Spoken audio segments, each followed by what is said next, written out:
Theater Talk is made possible in part by the CUNY TV Foundation.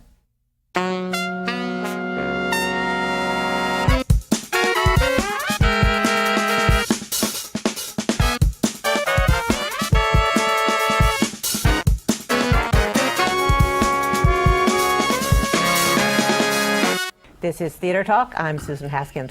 We had such a good time with our guest last week that we have invited him to stay for a second episode, and here to introduce him, my co-host, Michael Riedel of the New York Post.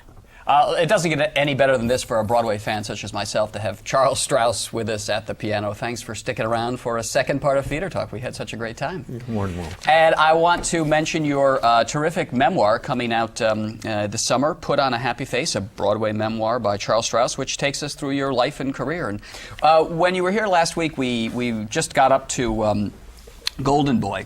There's a show that you wrote around that time, too, that is a particular favorite of mine because it's the villain in it is a Broadway gossip columnist. And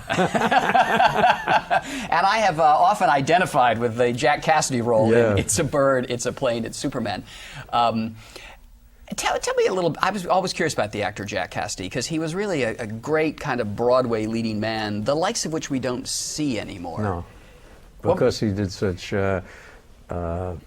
wonderful comedy. He was very good looking, but had a satirical edge about himself. Mm-hmm.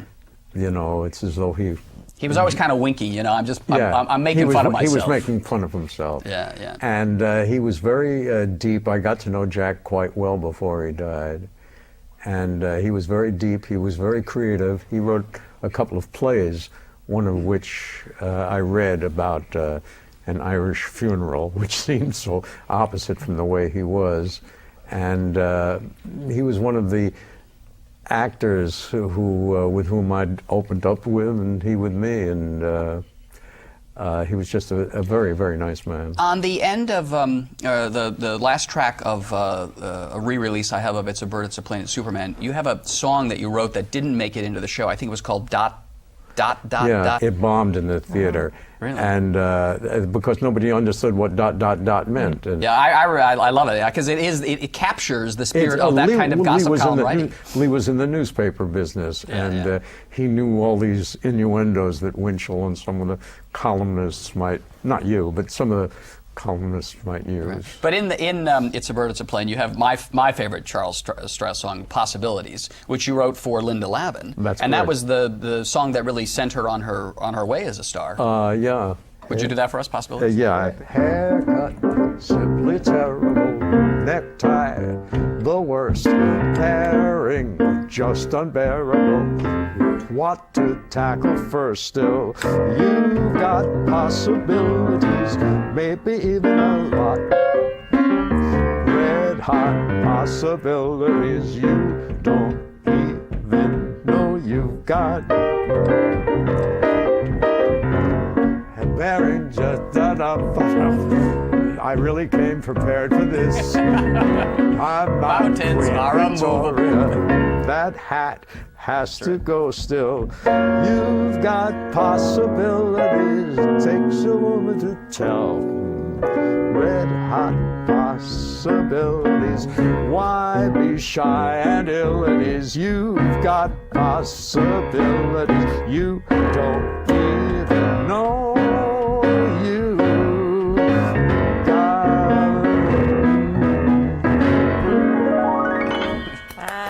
When did you and Lee, because you wrote all these songs together, right? These musicals together, but then you kind of went away for a bit. You separated a bit. Yeah, as I remarked in last month's show, we still are the closest of friends. Right. But Lee, my life was only working. I mean, I would just that's not self-praise. It's just the reverse in a way. Whereas Lee led a different kind of life. He vacationed, he read a lot, and then he did something which surprised me and made me very jealous, and that is he fell in love with a woman and got married, and I felt left out, you know, and I would say that was the beginning of a very affectionate separation, but nevertheless, at 4:30 in the afternoon, I still wanted to do something, and so I started writing away from him, and he away from me too, as far as that goes. And you wound up writing what I guess is your biggest hit of all time, Annie. Yeah. Right. Yes. And which you wrote with Martin Charnin, Martin Charnin, of and course. Tom Meehan. And Tom, our good friend Tom Meehan. Yeah. Now, I've heard the story that Martin Charnin was really sort of down on his luck at the time. I think he was sleeping on a press agent's couch. He had no money, and yet what he did have was this idea for Annie, based Yeah. on the comic strip. I'm not sure where he was sleeping. I'm still not that sure. But yes, he clung to this idea, and I didn't know Tom at the time, but Tom thought about it. Tom, me, and the way I did, we thought it was, oh, what a terrible idea. Really? But Why? What why? did you Well, see in it? for me, it was specifically because a Superman hadn't worked. It got some wonderful notices. But Also it based on the cartoon. But it was comic, based yeah. on a cartoon. And that was the one idea. The other idea was a little orphan girl who, as it turned out when we reread the cartoon, had no eyes. She had a dog that had no eyes. It was hysterical at the beginning. And Martin's idea was to cast Bernadette Peters in the role. Really? And yeah, and it was a great. It was a very difficult meeting of the minds. The way river tributaries get together. But we started to remold it in the form of Dickens, and we were both, particularly Tom, students of the Depression era, and had a feeling for politics, and that started to mold the thing, and it became an original story, and it went through the usual throes of not succeeding. We did it at Goodspeed Opera House, and the audiences were so-so, and we kept working on it. We're all very hard workers, and they were real pals. I mean, I love working, and they did too. And we got it to a certain point. Walter Kerr came up to see it, hated it. Really? And we said, well, this is the end, and wrote it in the front section of the New York Times. Oh, he panned Annie. Yeah, and, it was a great pan, which he later apologized for, I must say, in all fairness to him.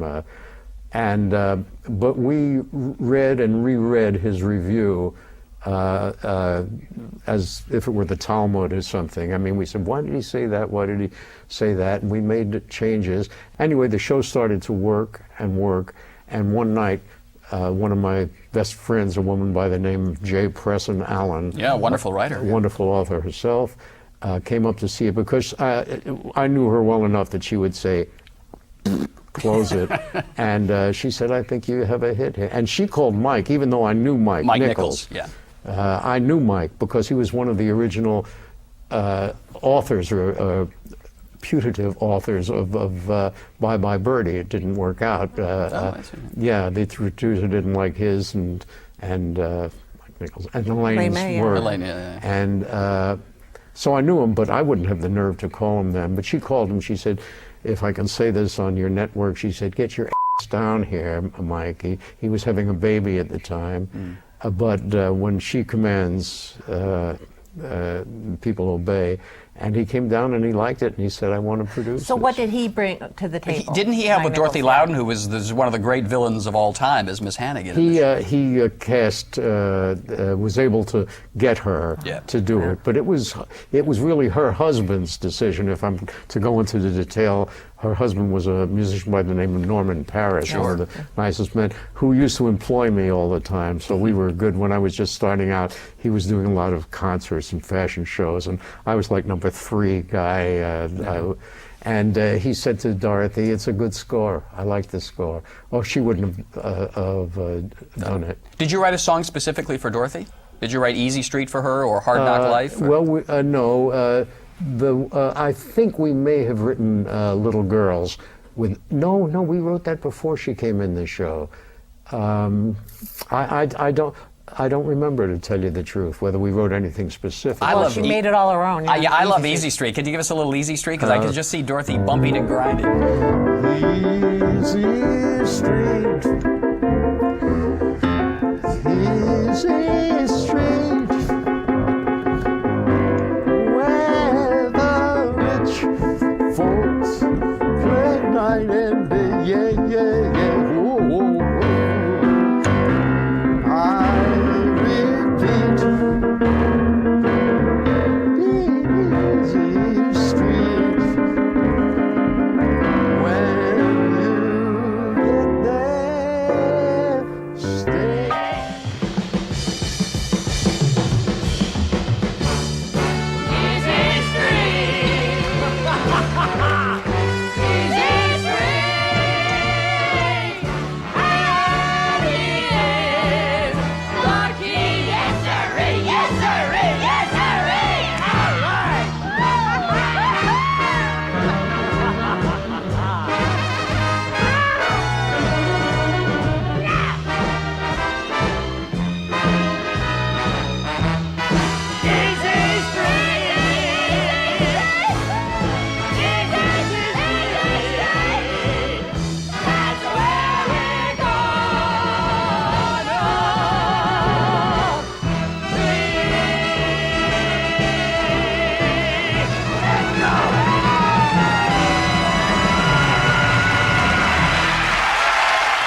And of course, the greats, the most famous song, one of the most famous songs really of all time, Tomorrow, Yeah. from Annie. Can you, before you give us a little of that, can you just tell us how you wrote that song specifically, what the idea was for it, you know, just where it came in the show? I'm just curious, the backstory of Tomorrow. Yeah, well, it's to people who work a great deal in the theater, it won't seem like a novel story, but it really was, because that did not exist at the beginning.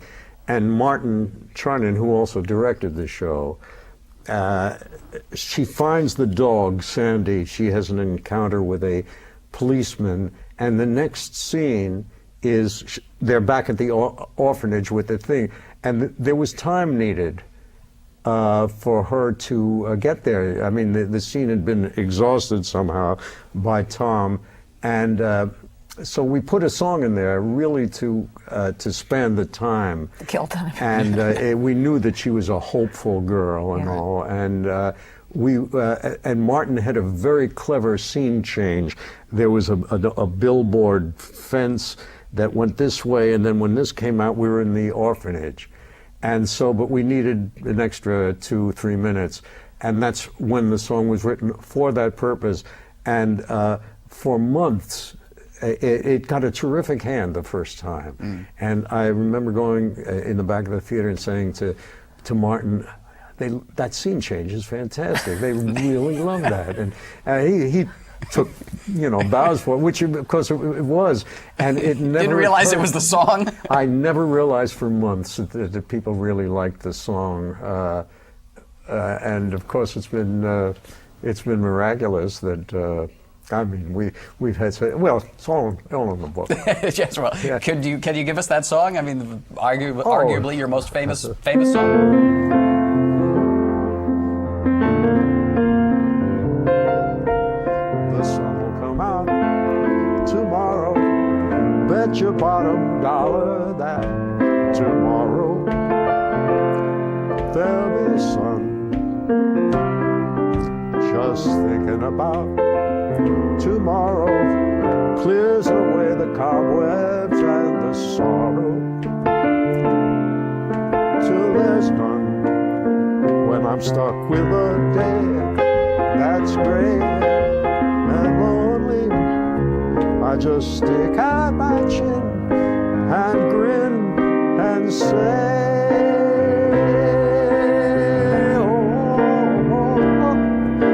the sun will come out tomorrow, so you gotta hang on till tomorrow.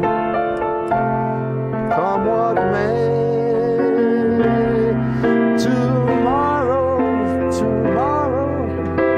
I love you tomorrow, you're always a day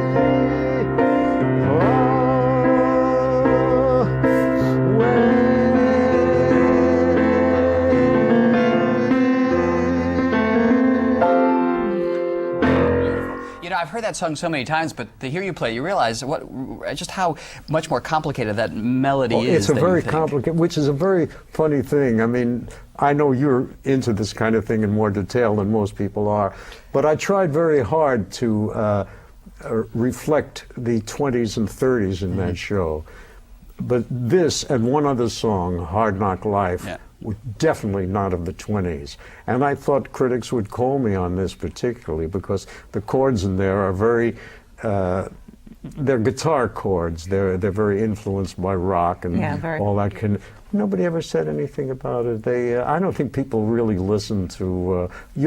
I think you're the first person that ever mentioned that, actually, to me. I was very shy about that and thought that I was going to be called on it. Now, this is a question that someone who can't play the piano very well, or is certainly not a composer, do you hear sort of a river of melody in your head? I mean, is it just that a gift that you have that you hear songs that no one else has ever heard before? How does that work as a composer?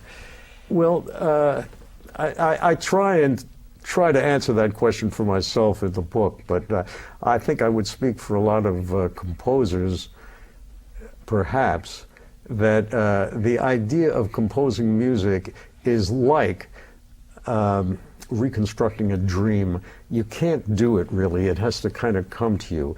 It's not inspiration exactly, but there are choices. There's a note there, and you kind of make a choice. I know this sounds a little over-intellectualized. No, it's so interesting. No, that's fine. Please. For some reason that you'll never know, you do this next. See? And after that, there's a combination of sculpturing and unconsciously trying for another note which will bring sunlight or despair. And then if you've ever tried to reconstruct a dream, and I have, I mean, I've tried to remember them, I can't. I remember them over breakfast, and then that's the end of it. I think the best composers in the world are able, by not trying so hard, to put together a string of notes that somehow relate to your unconscious or to somebody's unconscious. And after a while, if you're good at it, and I'm not, I work very hard to get that, you get lucky. I can't explain it. Could you give me just an example with Tomorrow, a melody we all know, if you're fooling around with it, where a place you could have gone with it that would make it sound different from what it became? I'm sure it could.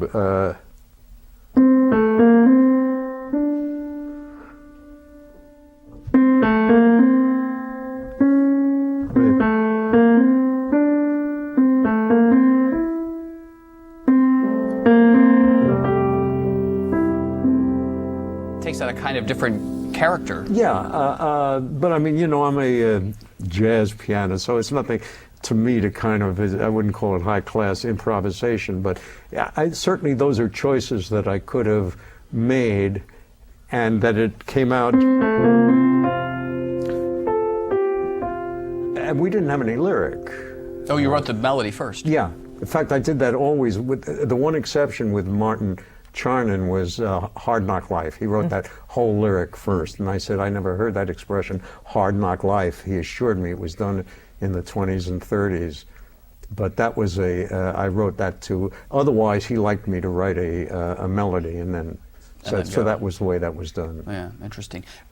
There were a few shows that you wrote after Annie that many people in the theater think have some of the most beautiful music ever written, and that you've ever written for the stage, but the shows didn't go. And I'm thinking of a score that I love, Dance a Little Closer, which didn't last too long on Broadway, I don't believe. I would say 28 hours. that was about it. You wrote that with Alan J. Lerner, right? Yeah, it has. I wrote that with Alan, and it was his last show, and I don't know what to say about it, except, again, in the book, I would say there are very few rules in the theater, but one of them that might be attended to is do not work with a man who writes the book music, I mean the book lyrics, and directs it. Yeah. Yeah. Do He was not just do too that. all over the Too place, much, too yeah. un... That's a no. But if he does all of those things and is in love with the leading lady at the same time, that's a no-no. That was Liz Robertson. I think yeah. all objectivity is gone. Yeah. Yeah. And the other rule is never accept a pill from this man. Which That's right. He was famous for being on sort of the Dr. Feelgood diet, yeah, I think. I didn't know that at the time it came. When we first started working together, I had a bad back, and he said, "Oh, dear boy," he said, "I used to have that. I have just the thing for you, you know." And so I took the pill, and 10 minutes later, I was praying for my family to come to attend to my death.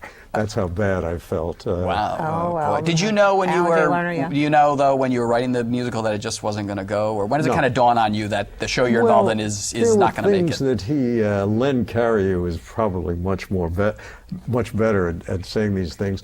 One of the things was that when indeed he said to me, look, he hadn't quite been married, but they were going to get married. Yeah. And he said, I promise you, dear boy, he was always calling me dear boy, that if you don't think she's right, she's out of here. And that was, Alan doesn't lie. He's known to be a liar, but he never lied, but he was a very romantic man. He was the most romantic man I ever knew.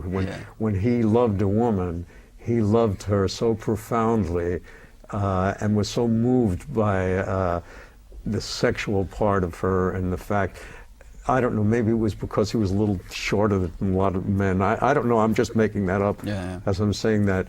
But what he said about he will get rid of her, that turned out to be not true, because she wasn't right. She's a wonderful performer. She wasn't right for this part. And one of the other parts that gave me pause was that he had an idea that it takes place in a great hotel overlooking the Alps, and he had an entire glass, or it actually was plexiglass window with a great view of the Alps, and the first time they put it up, which somebody else would have known, the lights blinded the audience. It just reflected. We couldn't find an angle where they could light the show, and I thought we're in for a little bit of a rough ride. We'll have to wrap it up in a minute, but he wrote some of the beautifully romantic songs you wrote with him in that. Can you do the title song for us? It's beautiful.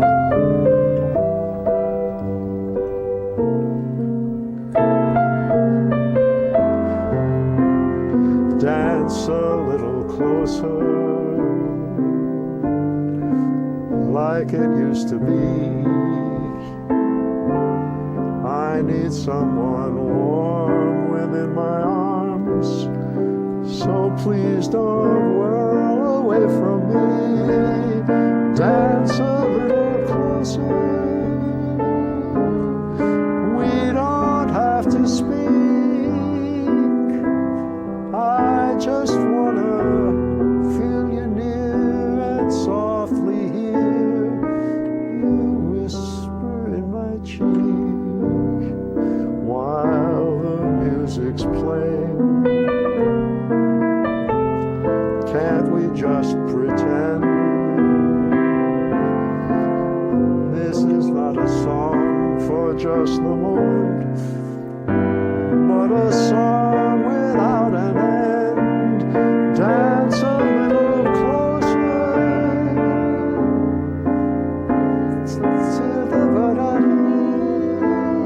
Till the morning light. I don't want to be alone tonight.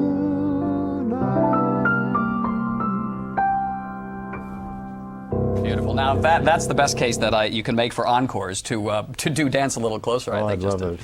Charles Strouse, it's been great having you on the show with us. Just really terrific for me, and I hope for Susan too. Oh, indeed so. Your memoir is Put on a Happy Face, a Broadway memoir by Charles Strouse. Your publisher is The Sterling. Sterling, and it's out this summer. So pick it up, and we should always have a Charles Strouse album on your turntable, I think. Thanks a lot for being our guest. And we have a request from Bob Isaacson, who runs CUNY Studios for us, if you would play us out with his favorite song of yours, NYC. Oh, my great pleasure.